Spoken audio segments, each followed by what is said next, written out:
Baik, selamat pagi, selamat siang, selamat sore, ataupun selamat malam kepada rekan-rekan sekalian yang ingin mengikuti pelatihan yang berkaitan tentang ISO 9001/2015. Nah, jadi perkenalkan sebelumnya, saya dengan nama Hendra, jadi selaku pemberi materi berkaitan dengan ISO 9001/2015. Semoga apa yang saya sampaikan ini bisa dimengerti, bisa dipahami, dan kegunaannya untuk apabila nanti rekan-rekan sekalian bergabung bersama kami di PT Saudara Sentosa Industri dan PT Tekno Indonesia. Di sekarang kita lanjut ke materinya. Untuk materi yang akan saya sampaikan bisa rekan-rekan sekalian catat karena akan ada sesi menjawab soal terkait materi yang akan saya sampaikan. Oke, untuk selanjutnya kaitan ISO 9001. Apa itu ISO 9001? ISO 9001 itu adalah standarisasi suatu manajemen sistem yang ada di semua perusahaan, baik itu perusahaan lokal di Indonesia atau perusahaan yang ada di luar Indonesia. Karena ISO ini, International Standard Organization, ini adalah lembaga yang memberikan standarisasi untuk semua manajemen sistem. Nah, jadi manajemen sistem ini, kebetulan di manajemen sistem ini yang saya akan sampaikan yaitu yang 9001 versi 2015-nya. Untuk ISO 9001 itu tentang apa sih? Oke, untuk ISO 9001 ini berkaitan tentang kualitas atau mutu suatu produk yang dibuat oleh suatu perusahaan. Jadi, mutu atau kualitas produk, misalkan kita berada di perusahaan injection plastik yang memiliki produk-produk pembuatan part-part kendaraan dari plastik. Jadi kualitas dan mutu yang dibuat itu memang harus sesuai dengan standar yang ditetapkan atau standar yang disepakati. Ada tujuan utamanya. Tujuan utama dari ISO 9001 adalah meningkatkan kepuasan pelanggan dan mutu produk. Kenapa harus kepuasan pelanggan? Karena setiap perusahaan itu dasarnya adalah untuk memberikan yang terbaik, produk yang terbaik kepada customer atau pelanggan. Jadi apabila pelanggan itu merasa terpenuhi apa yang diinginkannya, produk mutunya itu merasa sudah sesuai dengan apa yang dipersyaratkannya, maka pelanggan akan selalu terus-menerus berkesinambungan melakukan pembelian atau melakukan bisnis secara terus-menerus dengan perusahaan. Oke, lanjut lagi. Manfaat ISO 9001/2015. Manfaat ISO 9001/2015 itu mampu memberikan produk yang mutu secara konsisten. Artinya adalah tidak pernah berubah-ubah dari standar yang sudah ditetapkan. Misalkan satu perusahaan menetapkan panjang suatu produk itu 5 cm, sudah disepakati oleh pelanggan atau customer, maka sampai pada waktu yang ditetapkan untuk dirubah, panjang 5 cm itu tidak boleh berubah-ubah dengan sendirinya atau sekemauan kita sendiri atau sekemauan pekerja itu sendiri. Apabila itu berubah, maka pelanggan tidak merasa puas dengan apa yang sudah dibuat. Meningkatkan kepuasan pelanggan dengan customer. Meningkatkan kepuasan pelanggan itu dengan konsisten tersebut, konsisten terus-menerus, tidak berubah-ubah. Maka customer akan merasa puas dengan pelayanan atau dengan produk yang dibuat. Kemudian mengenal risiko dan peluang dalam mencapai sasaran target. Jadi setiap aktivitas pekerjaan itu memiliki tujuan atau sasaran atau target. Nah, sasaran dan target ini itu harus berdasarkan risiko dan peluang yang akan diperoleh. Risiko dalam melakukan aktivitas pekerjaan itu apa? Kemudian peluangnya dari hasil risiko tersebut itu apa? Dan itu menjadi suatu sasaran dan target suatu perusahaan atau suatu pekerjaan. Kemudian dapat membuktikan bahwa sistem manajemen mutunya sesuai dengan persyaratan-persyaratan internasional. Persyaratan internasional yaitu seperti ISO yang sekarang saya sampaikan. Inilah yang disebut sebagai persyaratan internasional. Kemudian dengan cara menyediakan prosedur, standar, WI. WI itu adalah work instruction. IK itu adalah instruksi kerja. Hanya bahasanya saja yang berbeda. Dan dokumen lain yang sesuai dengan aktivitas penunjang pekerjaan. Nah, konsistensi, meningkatkan kepuasan pelanggan, mengenal risiko, membuktikan bahwa sistem manajemen mutu sesuai dengan persyaratan-persyaratan internasional itu dibuktikan dengan bentuk bahwa di setiap perusahaan itu harus memiliki dokumen. Dokumen itu antara lain adalah prosedur kerja yang harus dilaksanakan. Kemudian standar itu adalah aturan baku atau produk yang sudah ditetapkan. Jadi standar tersebut harus ditentukan dan tidak lupa juga itu harus disepakati oleh customer atau pelanggan yang menjalin kerjasama dengan suatu. Kemudian WI atau work instruction, tata cara bekerja, tata cara melakukan aktivitas kerja itu harus ditentukan agar supaya konsistensi, tidak berubah-ubah kerjaannya. Dan kemudian ada dokumen lain seperti misalkan formulir atau format yang harus diisi untuk menunjang atau untuk membuktikan bahwa prosedur standar dan WI ini terlaksana atau terimplementasi dengan baik sesuai apa yang diharapkan oleh perusahaan. Nah, kemudian ada lagi terkait konsep plan, do, check, action. Jadi dari ISO 9001 ini metode yang digunakan adalah metode PDCA atau plan, do, check, action. Kenapa harus demikian? PDCA itu sendiri artinya adalah plan. Jadi setiap perusahaan itu harus memiliki planning, harus memiliki rencana, harus memiliki schedule. Maka dari itu, kalau perusahaan tidak punya rencana atau tidak punya schedule, maka yang akan dilakukan itu pasti tidak akan konsisten. Kemudian do itu melaksanakan apa yang direncanakan. Tahap berikutnya berupa penerapan do terkait dengan persyaratan dan standar-standar yang ditetapkan. Jadi standar seperti prosedur, work instruction, standar ataupun format, formulir ataupun yang lainnya yang ditetapkan oleh perusahaan itu wajib dilaksanakan dengan cara do langsung. Setelah dilaksanakan, maka harus dilakukan pemeriksaan atau checking. Setelah dilaksanakan, diperiksa. Maka dari itu, alur perusahaan dalam beraktivitas, melakukan aktivitas pekerjaan itu akan menjadi suatu yang konsisten atau bisa dapat diterapkan mau siapapun orangnya karena sudah tertata dengan manajemen sistem yang baik. Kemudian setelah diperiksa, apabila pemeriksaan itu menemukan suatu kejanggalan atau ketidaksesuaian, maka tahap berikutnya yaitu action dari hasil pemeriksaan. Pemeriksaannya itu harus dilakukan apa?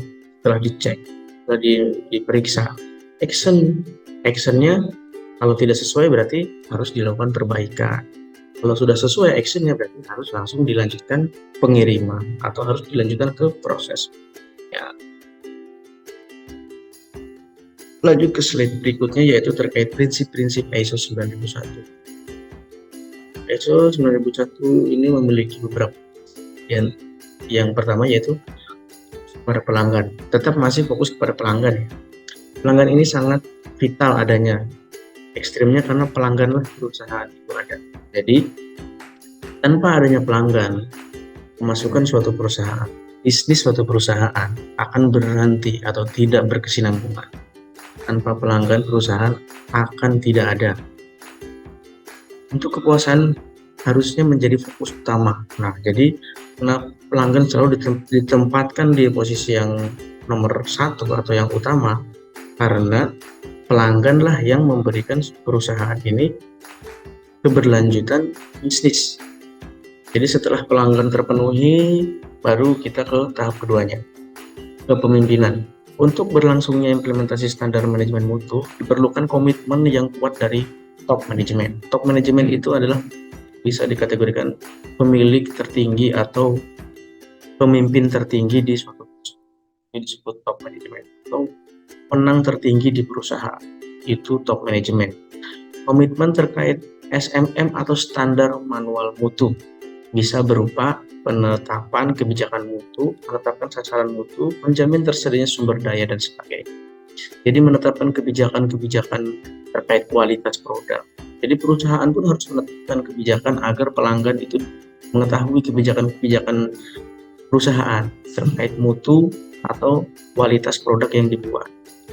Terus menetapkan sasaran mutu. Sasaran mutu itu target kualitas.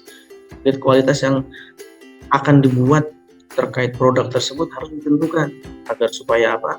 Menjadi tujuan untuk keberlangsungan suatu perusahaan. Jadi setiap pekerja, baik itu di level bawah hingga ke level atas, itu harus memiliki sasaran target kualitas produk yang dia buat. Untuk menjamin tersedianya sumber daya. Sumber daya itu terkait kerja itu sendiri, kemudian terkait sarana dan prasarana perusahaan. Itu harus dijamin oleh pemilik usaha atau oleh perusahaan itu sendiri. Kemudian yang ketiga, keterlibatan karyawan. Hal yang paling terpenting lagi adalah keterlibatan para karyawan. Jika tidak ada karyawan, maka manajemen mutu atau sistem manajemen tidak akan terpenuhi. Kemudian pendekatan proses. Intinya setiap kegiatan atau sumber daya di organisasi harus menyadari bahwa setiap pekerjaan berkontribusi atau memberikan pengaruh terhadap sistem.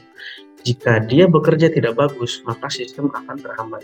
Nah, jadi pekerja atau pendekatan proses kepada setiap kerja atau aktivitas pekerjaan atau alat yang digunakan itu sangat berkontribusi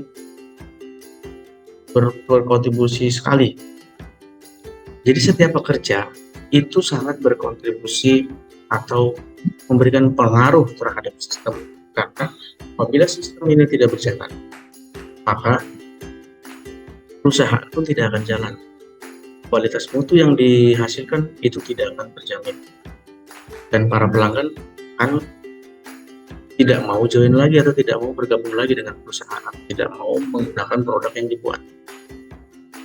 Kemudian apabila produk sudah tidak layak untuk dijual atau produksi, maka perusahaan akan mendapat kerugian sehingga hilangnya lapangan pekerjaan. Jadi hal seperti ini agar tidak terjadi, makanya dari itu sistem ISO 9001 terkait mutu ini harus dijalankan sesuai apa yang telah ditentukan. Kemudian yang kelima, perbaikan terus-menerus. Nah, tadi di sesi pendekatan proses itu apabila terjadi sesuatu hal yang tidak diinginkan atau yang tidak sesuai, maka harus dilakukan perbaikan terus-menerus. Karena apa? Setiap pekerjaan yang dibuat itu tidak selamanya akan sempurna. Pasti akan ada permintaan yang berbeda dari customer atau dari pelanggan. Maka dari itu, perusahaan atau para pekerja yang ada di suatu perusahaan, apalagi di perusahaan PT TSSI dan Tekno ini, harus memiliki prinsip dasar perbaikan terus-menerus. Di poin penting untuk tercapainya sasaran mutu yang direncanakan yaitu adanya monitoring atau pengukuran terhadap kemampuan organisasi untuk mencapainya. Hasil dari monitoring atau pengukuran akan digunakan sebagai perbaikan secara berkelanjutan atau perbaikan yang dilakukan terus-menerus agar tidak terjadi abnormality dalam suatu proses. Yang keenam, pendekatan faktual untuk mengambil keputusan. Keputusan yang efektif adalah keputusan yang berdasarkan pada analisa data dan informasi. Nah, jadi suatu keputusan atau suatu aktivitas pekerjaan itu dinilai baik atau tidak, itu harus berdasarkan data analisa atau informasi yang seperti misalkan produk ada yang pecah atau tidak sesuai dengan ketentuan standar. Data dan bukti tersebut harus dicatat, harus dibuat, dan kemudian dilaporkan atau diinformasikan kepada atasan, kepada rekan kerja yang memang beraktivitas dalam melakukan penilaian kualitas. Kemudian yang ketujuh, hubungan manajemen. Ini hubungan manajemen integrasi dengan sistem manajemen lain. Dilakukan dengan penggunaan 3 konsep proses. Process approach, PDCA, dan risk-based thinking. Risk-based thinking ini adalah base atau dasar pemikiran berbasis resiko. Jadi seseorang harus berpikir berdasarkan risiko yang akan didapat atau risiko yang akan dialami. Oke, lanjut lagi. Ciri-ciri ISO 9001 2015 ini terkait operation process ISO 91 2015. Kita lanjut saja. Ciri-ciri ISO 9001 2015 forward looking. Ciri ini tertuang dalam klausul 4. Nah, jadi ISO 9001 2015 ini terdiri dari 10 klausul. Yang dimulai dari implementasi pekerjaannya itu di klausul 4 sampai dengan klausul 1 sampai dengan klausul 3 itu hanya menjelaskan terkait latar belakang, kemudian metode yang akan dilakukan, tujuan, story, bagaimana cara dalam mengimplementasikan. Dan uang dalam klausul 4 ini yaitu konteks organisasi. Jadi intinya klausul ini menjelaskan mengapa perusahaan atau organisasi harus ada visi atau ingin jadi seperti apa nantinya. Setelah menetapkan tujuan atau visi, maka organisasi melakukan identifikasi dan analisa terhadap faktor internal dan eksternal. Ini yang disebut tadi risk-based thinking. Ini ada di proses. Kemudian harus menetapkan isu, faktor internal atau eksternal yang terjadi di perusahaan. Kemudian faktor eksternal, perilaku pelanggan atau ekonomi sosial dan lain sebagainya. Eksternal itu yang sifatnya ada di luar perusahaan. Yang internal itu adanya yang ada di dalam perusahaan. Kebijakan misalkan untuk internal, strategi perusahaan atau target perusahaan. Kemudian sumber daya itu bisa orang, karyawannya, kemudian bisa jadi sarananya, apakah sarananya itu dapat menunjang keberlangsungan perusahaan atau tidak. Kemudian sasaran yang dilakukan itu untuk apa dan arahnya kemana, dan nilai-nilai serta informasi yang didapat itu dari internal. Kalau dari eksternal itu seperti misalkan dari tanggapan atau respon oleh customer terhadap perusahaan itu seperti apa, apakah baik. Kemudian dari segi faktor perekonomian, harga-harga yang dari luar seperti apa, dan lain sebagainya. Kemudian ciri-ciri ISO 9001 yang berikutnya itu risk-based thinking. Yang tadi, perusahaan atau organisasi harus mengelola risiko hingga di ISO 91/2015 tidak ada lagi klausul tentang preventive action, karena semua proses didesain, dikembangkan, dan diterapkan harus memperhitungkan risiko. Makanya dari setiap aktivitas pekerjaan itu ada risiko yang harus diidentifikasi. Minimal ada 3 risiko yang harus dikelola, yaitu kegagalan produk, ini yang faktor utamanya, menentukan keberlangsungan atau tidak. Terus kemudian kerugian pelanggan. Kerugian pelanggan ini apabila terjadi kegagalan produk, maka pelanggan akan merasa dirugikan. Kemudian baru kerugian organisasi. Persyaratan ini tertuang dalam klausul 6 tentang planning art. Artinya risiko harus dianalisa atau determinasi sedemikian hingga pada saat membuat perencanaan. Jadi harus benar-benar risiko ini dianalisa dan memang benar-benar harus kita ketahui bagaimana ke depannya. Kemudian kompetensi base, jadi dasar kompetensi. Secara rinci tertuang dalam klausul 7.2 tentang kompetensi. kompetensi sumber daya manusia atau SDM menjadi fokus dalam ISO 9001 karena kinerja organisasi atau perusahaan ditentukan oleh kinerja pegawainya. Mengapa demikian? Karena di perusahaan PT TSS dan Tekno Indonesia ini masih menggunakan kerjaan oleh manusia. Jadi kompetensi atau skill atau kemampuan seorang manusia, seorang itu harus benar-benar mumpuni untuk melaksanakan atau untuk mengimplementasikan suatu pekerjaannya. Langkah-langkah untuk mengelolanya yaitu melakukan identifikasi dan menentukan kompetensi yang dibutuhkan. Memastikan bahwa personil yang mempengaruhi kepuasan pelanggan dan mutu produk adalah kompeten. Nah, jadi memang harus benar-benar ditentukan apakah orang itu mampu atau tidak. Kalau memang tidak mampu, berarti tidak bisa untuk melanjutkan aktivitas pekerjaan. Kemudian melakukan pengembangan. Apabila ada orang yang tidak mampu, kemudian dia tidak melakukan aktivitasnya, maka dilakukanlah pengembangan atau pelatihan. Terus itu bisa mampu untuk melakukan aktivitas. Kemudian bukti efektif dari kompetensi terkini tidak cukup dan bukan hanya sertifikat, perlu diterapkan atau dipraktikkan. Jadi dalam suatu perusahaan itu ada yang namanya penilaian suatu kemampuan seseorang. Maka dari itu menentukan itu semua maka harus dibuatlah sistem manajemen mutu. Improvement driven. Kepuasan pelanggan dan mutu produk adalah suatu yang dinamis. Itu dalam ISO 9001 ada 3 komponen besar, yaitu quality management principles atau prinsip quality management proses, ini prosesnya, dan kontrol sistem berbasis PDCA, plan, object, action.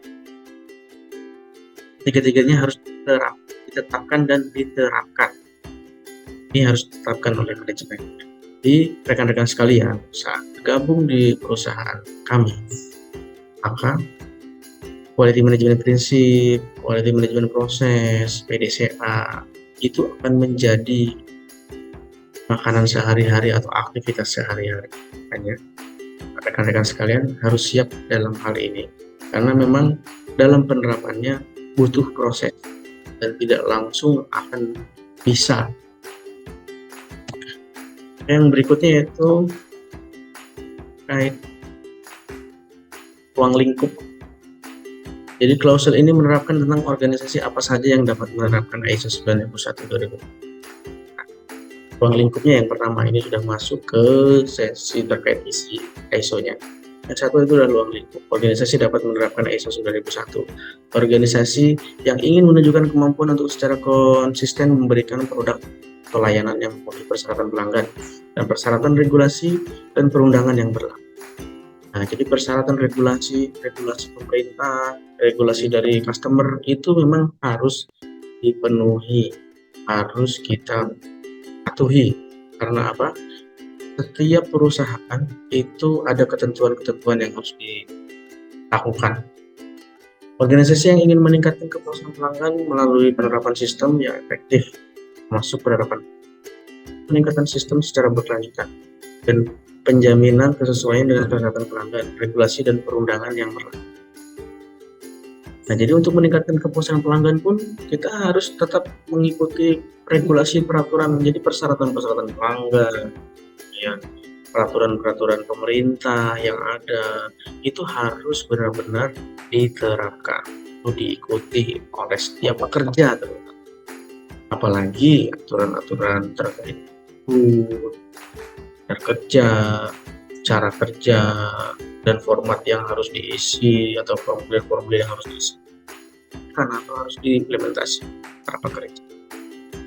9001 bersifat umum, jadi 9001 itu bisa untuk siapa saja atau untuk kalangan perusahaan mana saja, karena ini sifatnya adalah mutu proses atau mutu suatu pekerjaan.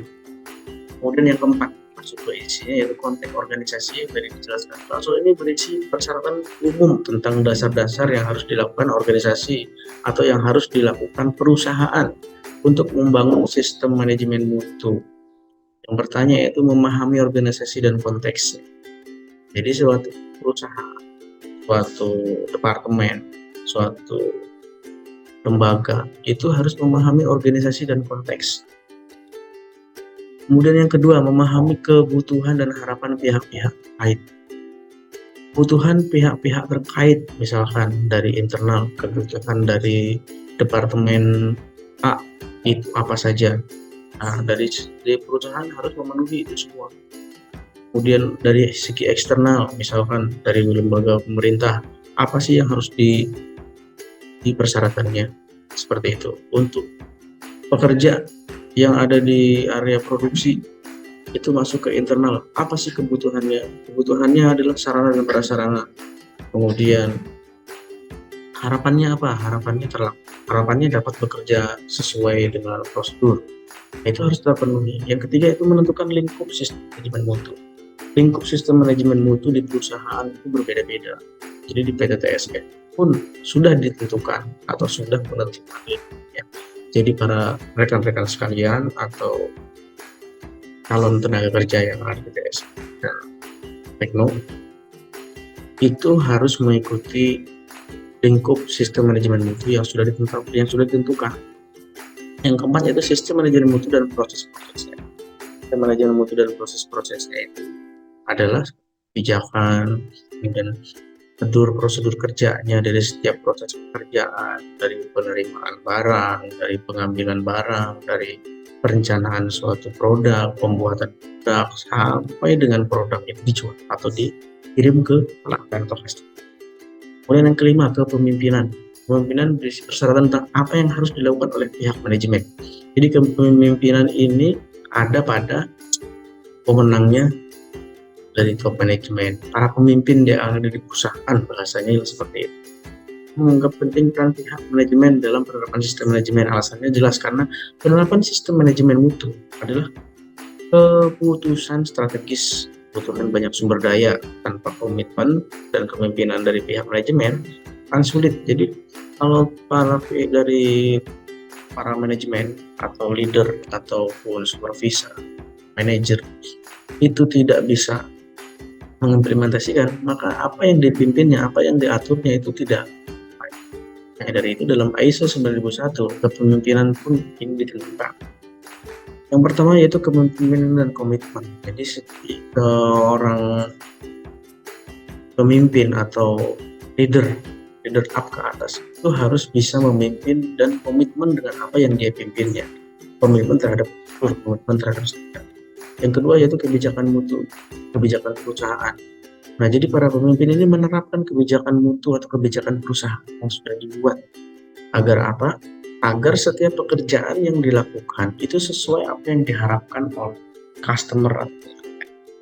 Yang ketiga yaitu peran, tanggung jawab dan wewenang secara organisasi.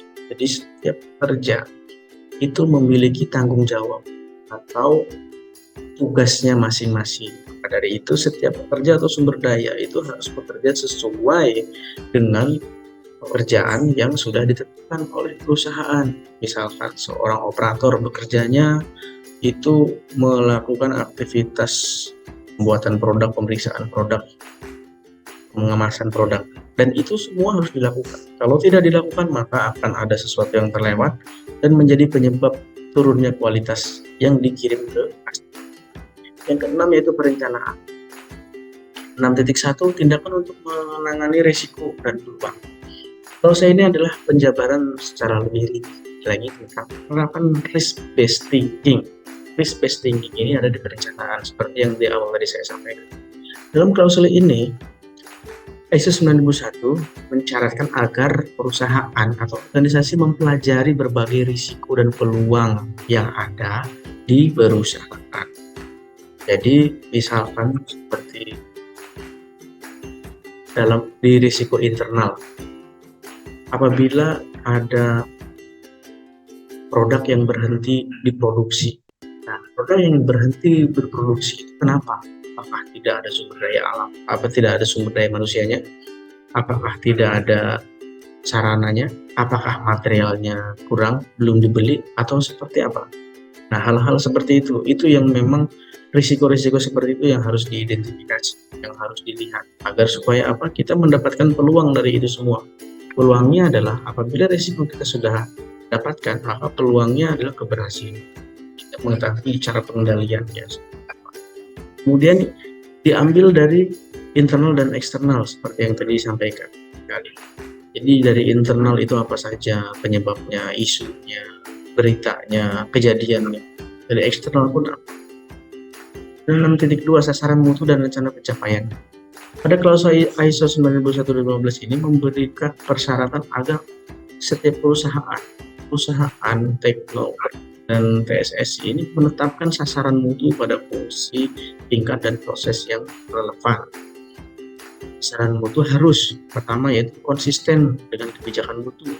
Kebijakan mutu yang dibuat itu harus dilaksanakan secara konsisten sesuai yang ditulis. Kemudian terukur, mempunyai skala target. Jadi ada target yang dapat dihitung, ada target yang dapat dicapai, berapa pencapaiannya.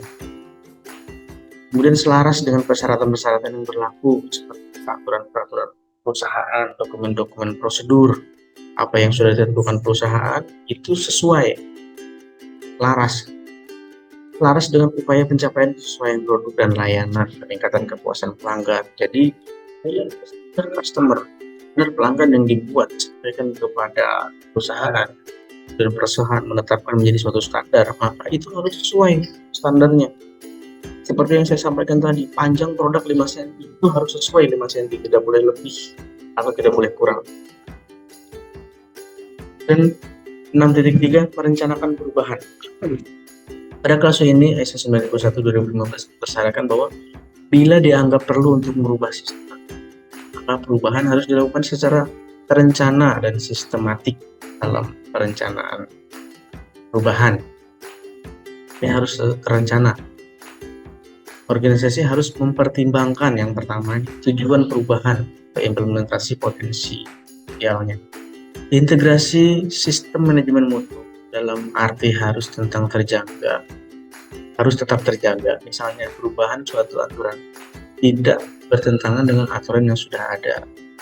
Nah, jadi manajemen mutu yang sudah dibuat, atau ISO yang sudah dibuat, itu tidak bertentangan atau tidak bertolak belakang dengan apa yang sudah ada. Misalkan pekerjaannya itu produk plastik, tapi prosedurnya, tata caranya bukan produk plastik. Nah, itu namanya bertentangan. Jadi tidak boleh bertentangan dengan apa yang ada di perusahaan. Misalkan orang operator mengerjakan produk tipe A, tapi dia malah membaca prosedur atau standar tipe B, itu tidak sesuai, dan itu yang sangat tidak diinginkan oleh perusahaan, sehingga menimbulkan tidak sesuai produk. Kemudian ketersediaan sumber daya, kerja, alat, dan barang. Perubahan pada tanggung jawab dan kewenangan, job desk yang ditetapkan perusahaan. Perubahan pada tanggung jawab apabila ada perubahan, misalkan ada kenaikan dari si A naik menjadi level B, itu ada perubahan tanggung jawab, itu harus memang direncanakan, kemudian dilaksanakan secara sistematik dengan penilaian-penilaian yang sesuai yang sudah ada di perusahaan ini. Kemudian perubahan sistem manajemen mutu bisa dalam berbagai bentuk, bisa saja perubahan proses, perubahan struktur organisasi seperti job desk, sampaikan, perubahan kebijakan dan lain sebagainya yang berkaitan dengan manajemen mutu. Dan yang ketujuh, pendukung, support. Pendukung itu ada sumber daya. Sumber daya itu ada manusia, orang, ada alat, itu sumber daya. Dan yang secara umum seperti gedung, aktivitas lainnya. Dan yang 7.2 sumber daya manusia. Organisasi harus menyediakan orang yang diperlukan menerapkan sistem manajemen mutu. Nah, jadi memang hal ini di klausul 7 itu harus seperti misalkan rekrut seorang orang itu harus seperti apa, kompetensinya untuk di bidang apa dia untuk dipekerjakan, maka itu harus sesuai. Apabila tidak sesuai, maka mutu yang diinginkan tidak akan sesuai. Kemudian 7.1.3 infrastruktur. Organisasi atau perusahaan menentukan infrastruktur yang diperlukan untuk proses-proses penyediaannya dan memeliharanya. Jadi Jadi infrastruktur seperti bangunan gedung, bangunan ruang kantor dan lain sebagainya, tangga, lift dan lain sebagainya itu harus dipelihara. Dengan cara apa? Menentukan prosedur, menentukan standar, menentukan cara kerja, kemudian menentukan pengisian formulir yang harus dilakukan.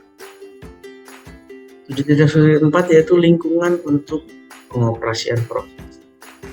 Jadi lingkungan kerja dalam pengoperasian suatu proses pekerjaan itu harus ditentukan. Apakah lingkungannya dapat mempengaruhi kualitas produk atau tidak. Kalau dapat mempengaruhi kualitas produk, maka lingkungannya harus disesuaikan. Terus bagaimana? Apakah harus sesuai dengan apa produk yang dibuat. Di organisasi mempelajari sendiri. Jadi setiap perusahaan itu harus mempelajari apa yang ada dalam lingkungannya, baik dalam bentuk fisik, sosial atau psikologi. Faktor-faktor lain seperti suhu dan lain sebagainya itu harus ditentukan. 7. Pendukung. 7.1.5 sumber daya pemantauan dan pengukuran. Nah, jadi dalam klausa 7.1.5 ini persyaratan agar sumber daya yang diperlukan untuk dipantau atau diukur.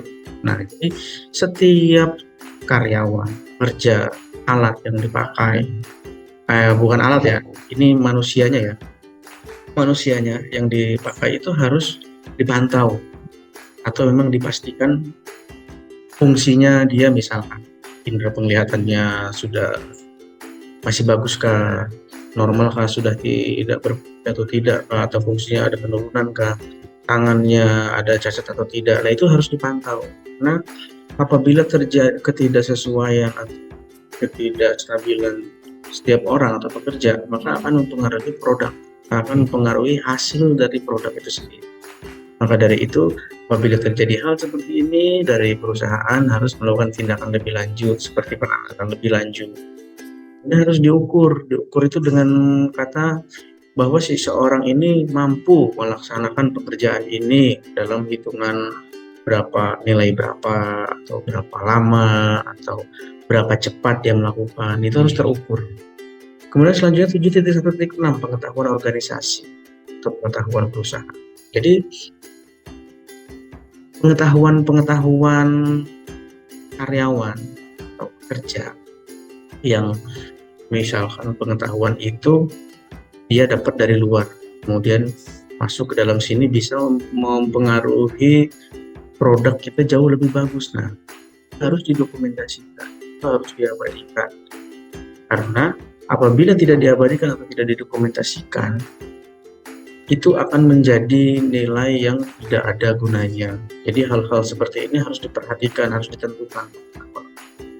Jadi rekan-rekan sekalian, apabila memiliki kemampuan, potensi yang memang lebih dari kompetensi rekan-rekan lainnya, maka tonjolkan. Tapi tidak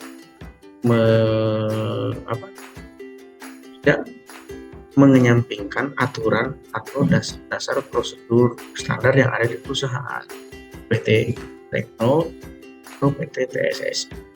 Jadi begitu ya. Dan yang 7.2 organisasi menginventarisir kompetensi yang harus ada pada personil yang kerjanya mempengaruhi gerak organisasi.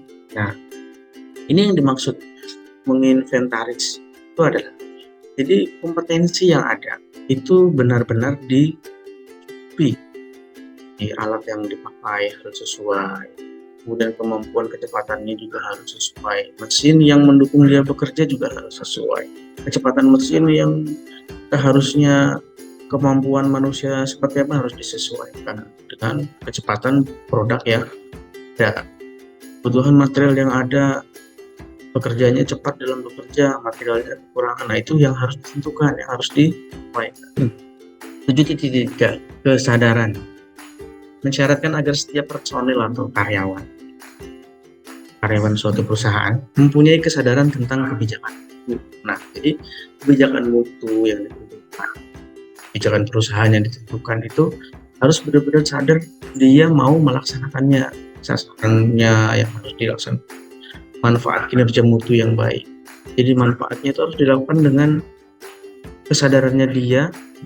Jadi bukan atas dasar benar-benar dipaksa, tapi benar-benar dia menyadari hal tersebut itu penting untuk dilakukan.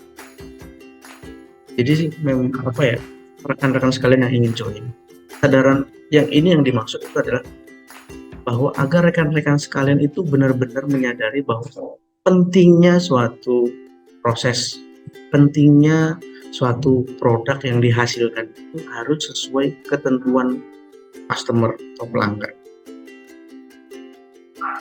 Kemudian yang keempat, komunikasi. Komunikasi ini ada dua, internal dan eksternal.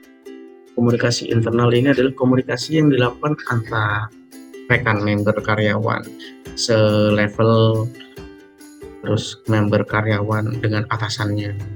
Itu harus dijalin dengan baik dan harus dilakukan hari untuk menjaga keharmonisan pekerjaan. Kemudian untuk komunikasi eksternal ini seperti halnya rekan sekalian sudah membuat produk. Dari ada departemen di suatu perusahaan, misalkan departemen quality yang memang memiliki komunikasi ke customer atau QA untuk memiliki, itu tidak boleh terputus dan itu harus ditentukan dalam identifikasi konteks organisasi. Kemudian terkait sistem manajemen mutu harus dilakukan secara sistematis dengan menentukan apa yang dikomunikasikan,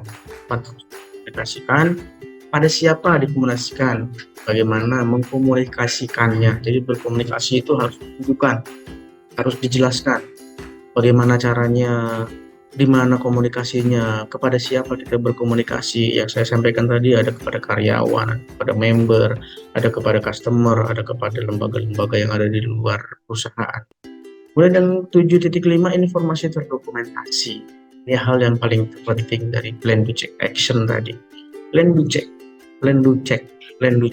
Check ini adalah mensyaratkan agar organisasi atau perusahaan membuat dokumen yang disyaratkan di klausul-klausul lain. Jadi di setiap klausul 4 sampai dengan klausul 10 itu harus ada dokumen yang dapat didokumentasikan atau disimpan atau diabadikan. Misalkan kerjaan operator sebagai melakukan analisa atau melakukan pemeriksaan produk yang dibuat oleh mesin itu seperti apa. Nah, itu ada pencatatannya di checklist, misalkan dengan checklist.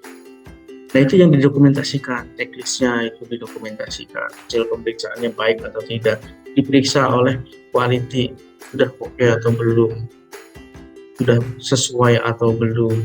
Nah, itu yang didokumentasikan.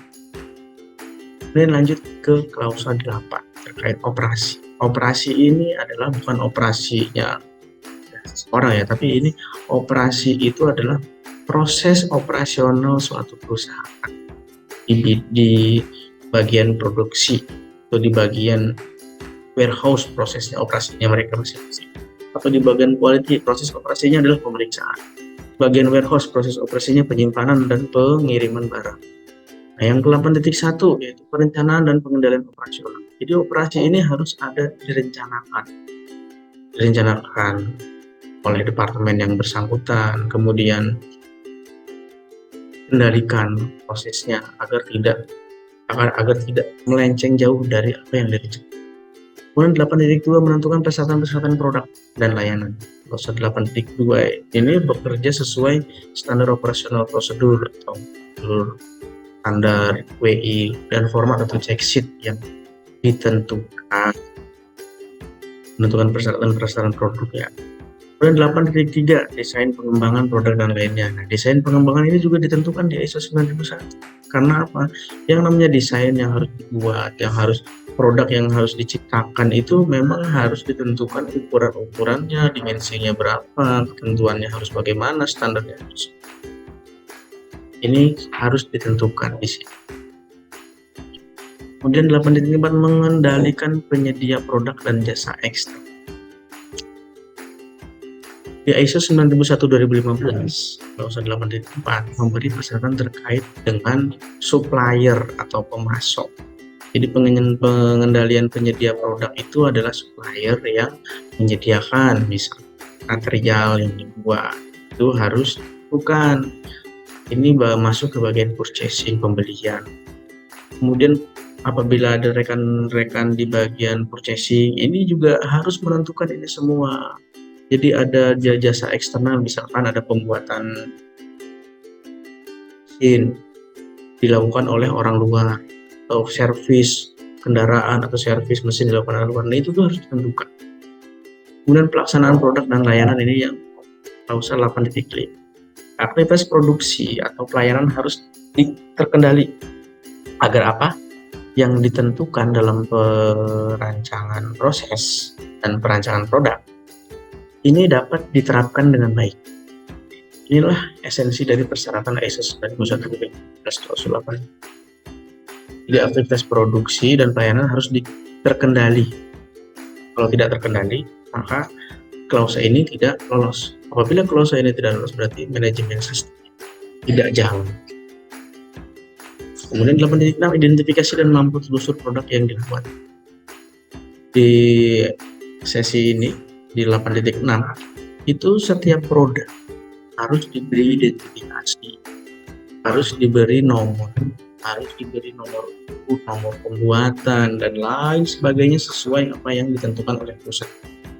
Ini fungsinya adalah agar mudah untuk ditelusuri apabila produk tersebut terjadi kendala atau masalah di kemudian hari, baik itu di proses produk itu sendiri, ataupun masuk ke proses kiriman, ataupun malah sudah sampai ke customer. Hal yang seperti ini yang tidak diinginkan. Nah, bagi para member yang ingin join, apalagi di bagian operator atau produksi, hal seperti ini. Jadi apabila kalian itu melakukan kesalahan, maka kesalahan yang kalian buat itu akan dapat ditelusuri dengan adanya identifikasi. Hanya dari itu, kita harus berhati-hati dalam melaksanakan pekerjaan, dalam menentukan atau memutuskan suatu kerjaan, apakah barang yang dikerjakan itu sudah sesuai ketentuan atau belum. 8.7, pengendalian output proses produk dan layanan yang tidak sesuai. Nah, ini biasa dibilang kalau di perusahaan kami ini adalah NG atau not good.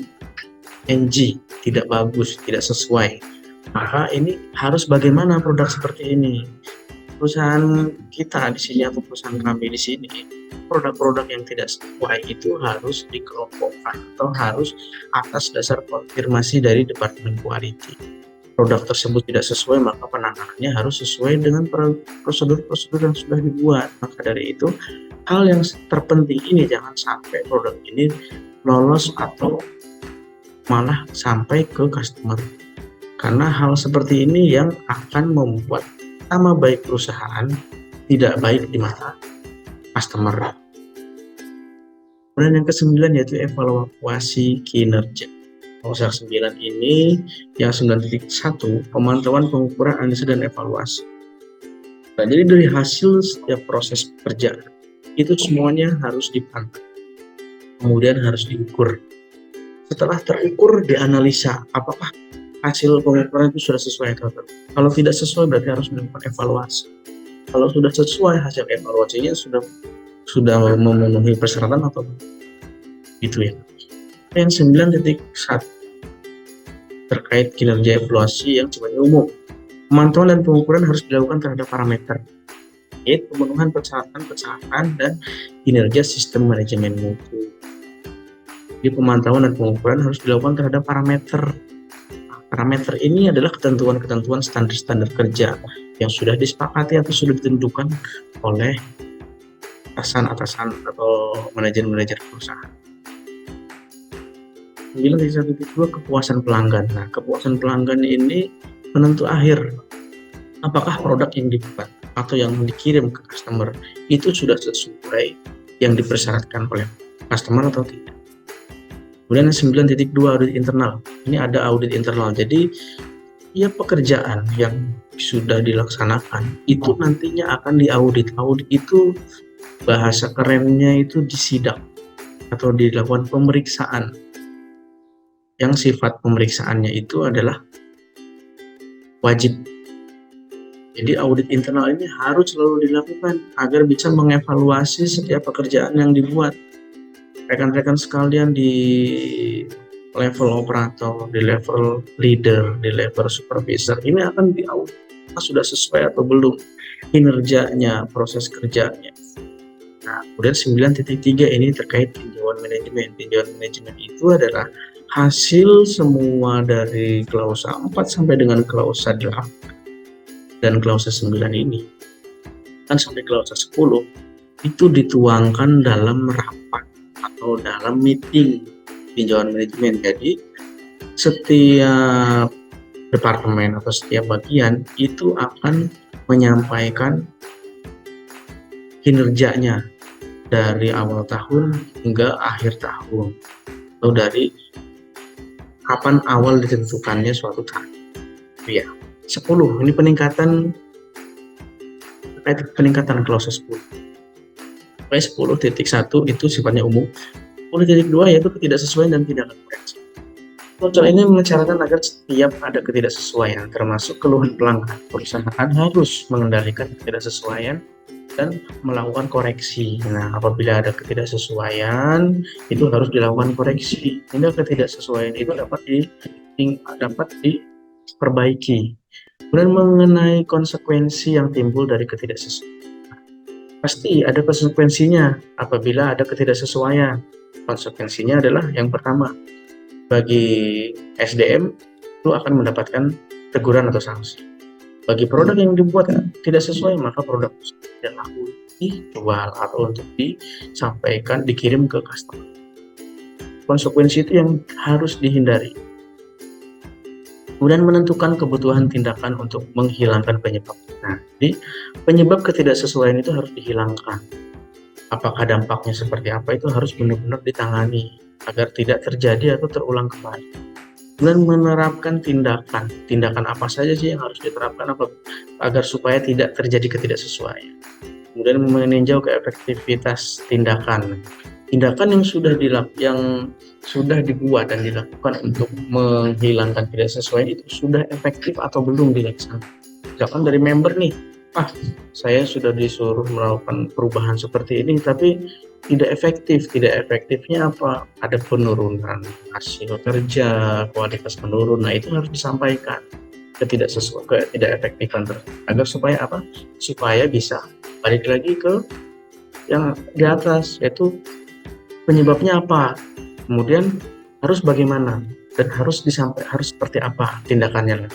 Jadi harus selalu memperbarui informasi tentang risiko dan peluang. Nah, jadi risiko dan peluang yang sudah diidentifikasi di klausa 4 tadi itu harus benar-benar direview atau diperbarui lagi. Apakah ada yang terbaru atau masih yang lama itu memang masih relevan atau masih bisa untuk diidentifikasi, untuk dikontrol, dikendalikan. Kalau memang ada yang terbaru, berarti harus ditambahkan lagi.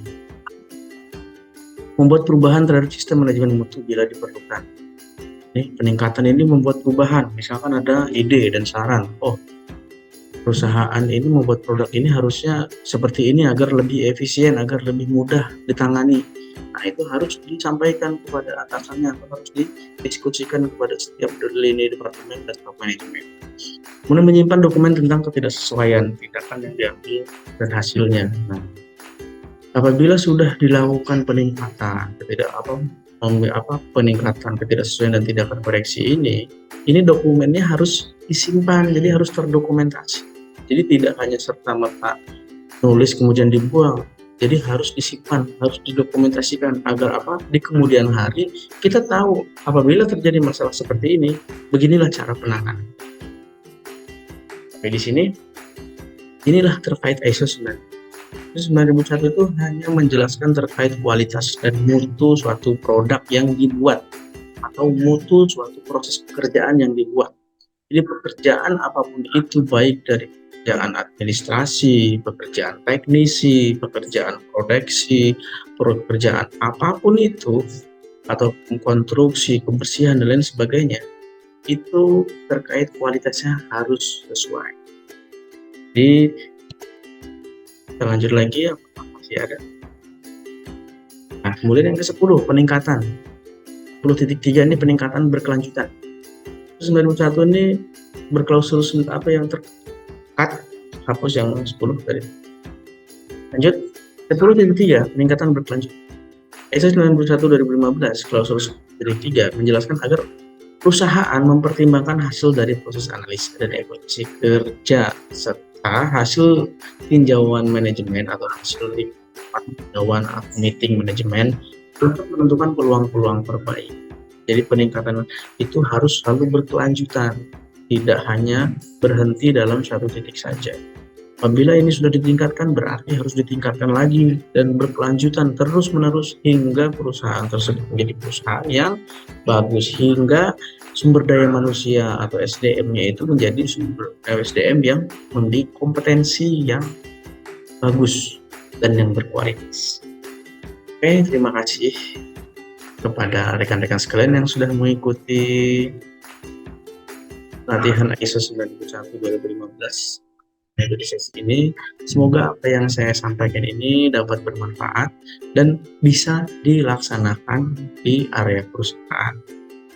Kemudian agar supaya tidak lupa, ISO 9001 ini adalah ISO terkait mutu suatu produk yang atau mutu suatu pekerjaan yang dilaksanakan. Oke, sekian dari saya. Terima kasih. Assalamualaikum warahmatullahi wabarakatuh. Selamat pagi, sore, siang, dan malam.